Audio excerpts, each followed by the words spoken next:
Hello, I'm Brian, I'm Brad. and this is Stage Talk with Brian and Brad. It's been a while. How are you? I'm doing good. How about you? Doing well, except for allergies. I'm happy to be back, and things are getting back to normal out there finally. Yeah, I've been seeing a lot of shows. I have been. I've been seeing them here on the North Shore, down on in Booty at Hanville High, great production, but especially here in Orleans Parish again, Yeah. thankfully. It's good to be back. I've probably seen more shows since the beginning of this year than the last 2 years combined.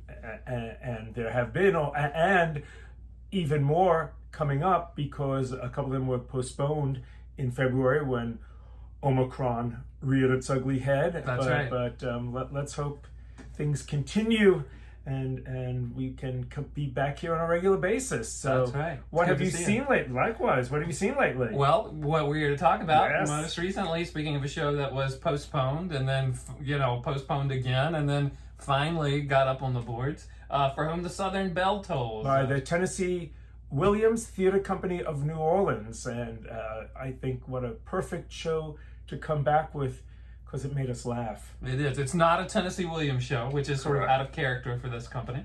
It's an evening of one-act plays, two by Christopher Durang, one by Roberto Aguirre-Sacasa. They are parodies. They're making fun of the Southern literary tropes, making fun of the Tennessee Williams melodrama, and they kind of hit the nail on the head, don't they? Wildly sending up, in the first one called Desire, Desire, Desire, especially sticks the needle to a streetcar named Desire. Yeah. The second one, For Whom the Southern Bell Tolls, gives it to the Glass Menagerie, and then the third one is kind of sui generis. Yeah, sort of based on the old Swamp Thing comics and a little bit of Suddenly Last Summer. Right. A little nod to that Tennessee tip of the Williams. hat. Yeah. Did you have a favorite? My favorite was the title show, For Whom the Southern Bell Tolls. It was certainly not a line-by-line or scene-by-scene parody of Glass Menagerie, but it stuck pretty close to the storyline and the plot points of Glass, and in doing so, just let everyone have it. No one was spared the parody and satire. Absolutely, and it was directed by co-artistic director of the Tennessee Williams Theater Company, Augustin Carrero.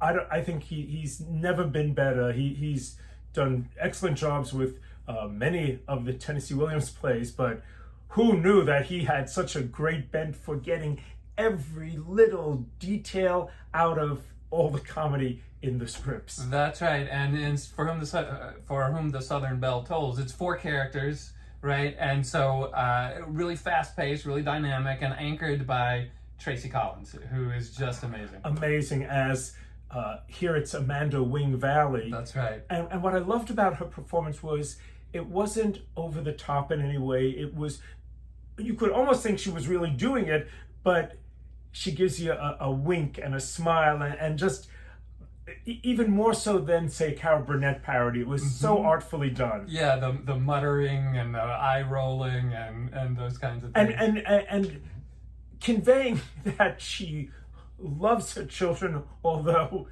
here, instead of the daughter Laura, as in the Glass Menagerie, having a Glass Menagerie of little animals, here he has a swizzle stick menagerie. Him being Lawrence instead Lawrence, of right. Yeah. And gives them each names, and even she knows he's a little odd. That's right. Roman Ellis plays Lawrence.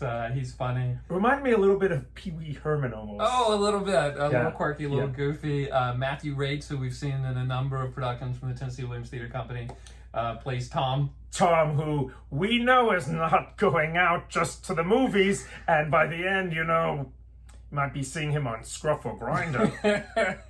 You'll have to tell me about that later. Yeah. And I think what's funny is that, it's not that far removed from the Glass Menagerie. It pretty much takes the Glass Menagerie and just hams it up a little. You don't have to do much. It's still Tom who goes out to the movies, but instead of the whispering in situations, it's all out there. Yeah, at the end, he kind of takes off his factory shirt and shows how pumped up he is. Here, instead of bringing home a guy from the factory, instead of a gentleman caller, it's a feminine caller. feminine caller who turns out she already has someone at home, and it's not a he. That's right. Mary Langley plays the feminine caller. She's Does a funny. great deadpan job. And again, it's the same. It's the feminine caller who comes home from the factory, taking public speaking. You got to learn some confidence, but just ramps it up to. It doesn't take much to make it like Tennessee Williams melodrama to just absurdism. Right, because Durang goes to the logical extreme. If they're working at this factory, she's probably going deaf. And all the verbal wordplay is priceless. Yeah, I mean, it's such a dumb gag to have just the character's hard of hearing and misinterprets things, but it pays off. But it plays off because Durang is so witty. As much as I like that, I think my favorite was the first one, Desire, Desire, Desire. It's broader, it's wilder. I just was had never seen it before, so I didn't know what to expect.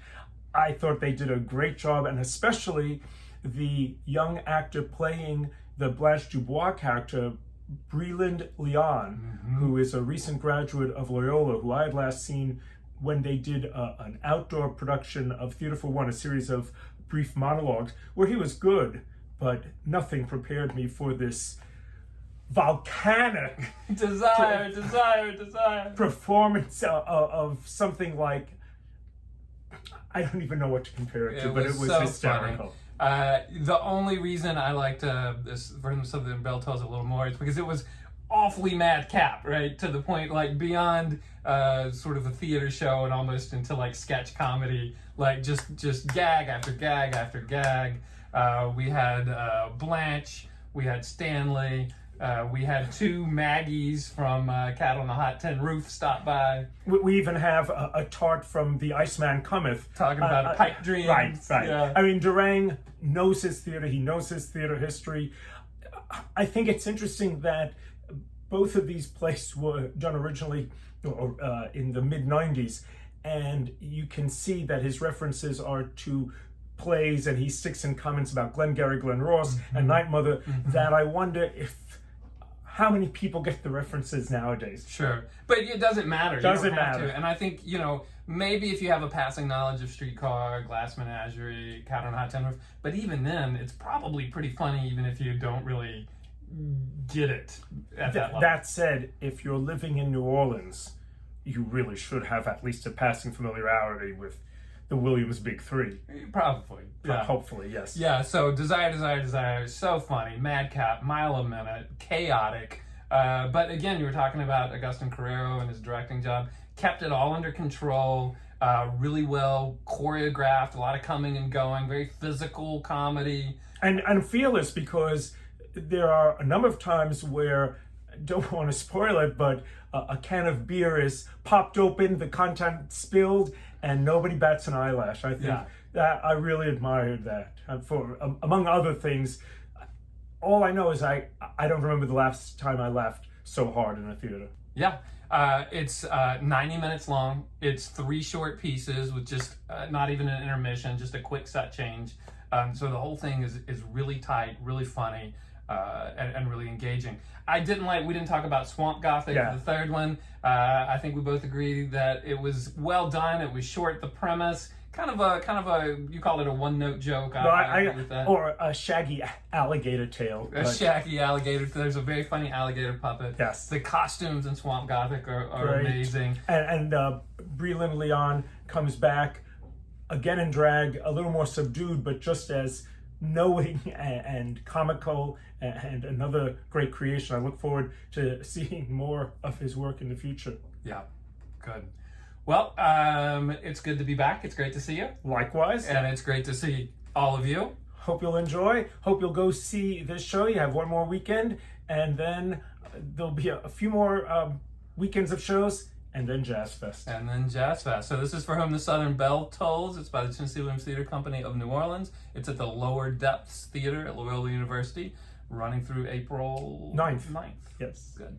Well, I'm Brad. I'm Brian. This has been Stage Talk. We'll see you soon. Very good. All right.